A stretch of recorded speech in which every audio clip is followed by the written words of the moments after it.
ते तस्मै यत एतच्चिदात्मकम् पुरुषायादिबीजाय परेशायाभिधीमहि यस्मिन्निदं यतश्चेदं येनेदं य इदं स्वयं योऽस्मात् परस्माच्च परस्तं प्रपद्ये स्वयंभुवम् यस्वात्मनीदं निजमाययार्पितं क्वचित् विभातं क्वच तत्तिरोहितम्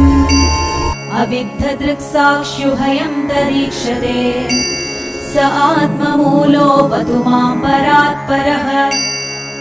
कालेन पञ्चत्वमितेषु कृत्स्नशो लोकेषु कालेषु च सर्वहेतुषु तमस्तदासीत् गहनं गभीरम् यस्तस्य पारेभिविराजते विभुः